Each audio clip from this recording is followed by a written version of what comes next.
നമ്മളിന്ന് വന്നിട്ടുള്ളത് 2012 model G4 ഇന്നോവയും കൊണ്ടാണ് ഇന്ന് സെയിലിന് വന്നിട്ടുള്ളത്. ഡൽഹി രജിസ്ട്രേഷൻ ആണ്. നമുക്കിവിടെ NOC റെഡിയാണ്. ഒരു 2-3 ദിവസം കൊണ്ട് ഇവിടെ KL71ക്ക് നമ്മൾ രജിസ്ട്രേഷൻ ചെയ്തുകൊണ്ടാണ് നമ്മൾ കൊടുക്കാൻ ഉദ്ദേശിക്കുന്നത്.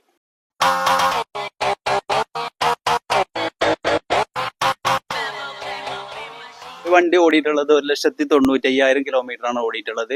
വേറെ തട്ടുമുട്ട് റീപ്ലേസ് കാര്യങ്ങളൊന്നും മേജർ ആയിട്ടില്ല. ബാക്കിൽ ഡിക്കി ഗ്ലാസ് ഇതിന്റെ മാറ്റിയിട്ട് കാണുന്നുണ്ട്. നമ്മൾ അവിടുന്ന് വന്നപ്പോൾ തന്നെ മാറ്റിയിട്ടുള്ളതാണ്. അതുപോലെ അലോയിൽ നമ്മൾ വീന്റെ അലോയിൽ ഇതിന് എക്സ്ട്രാ ചെയ്തിട്ടുണ്ട്. ടയർ 4 ടയർ പുതിയ ടയറാണ്. അപ്പൊ നമുക്ക് ഈ വാഹനത്തിന്റെ ഇന്റീരിയലും കൂടെ ഒന്ന് നോക്കാം. ഇന്റീരിയർ ഭാഗം വരികയാണെങ്കിൽ സീറ്റ് കവർ നമ്മളിപ്പോൾ പുതിയ ചെയ്താണ്. അതുപോലെ ഫ്ലോർ മാറ്റ് ചെയ്തതാണ്.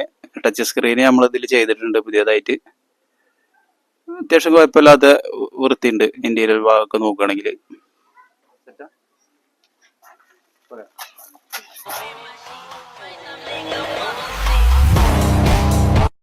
അപ്പൊ നമ്മൾ ഈ വാഹനത്തിന് ബാക്ക് ഭാഗം വരികയാണെങ്കിൽ ഈ ഗ്ലാസ് മാറ്റിയിട്ടുള്ളതാണ്. അതുപോലെ സ്പോയിലർ നമ്മൾ ചെയ്താണ്.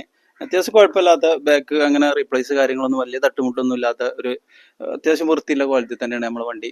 നമ്മൾ ഈ 2012 വണ്ടി ഓടിയിട്ടുള്ളത് 1,95,000 കിലോമീറ്റർ ആണ്. ഇതിന് വില വരുന്നത് നമ്മൾ കേരളത്തിലേക്ക് മാറ്റിയിട്ട് കസ്റ്റമറുടെ പേരിൽ നമ്മൾ മാറ്റി കൊടുക്കുക. 6,80,000 ഉറുപ്പിക ഉണ്ടെങ്കിൽ ഇത് നമുക്ക് അവരുടെ പേരിൽ മാറ്റിയിട്ട് കേരള വണ്ടി ആക്കിയിട്ട് കൊടുക്കുക. ഫിനാൻസ് അത്യാവശ്യം നല്ല ഫിനാൻസ് എമൗണ്ട് കയറും ചെയ്യും കേട്ടോ. അതുപോലെ നമ്മളെ വീഡിയോസ് ആദ്യമായിട്ടാണ് കാണുന്നുണ്ടെങ്കിൽ ഒന്ന് ഫോളോ ചെയ്ത് ഒന്ന് സപ്പോർട്ട് ചെയ്യും.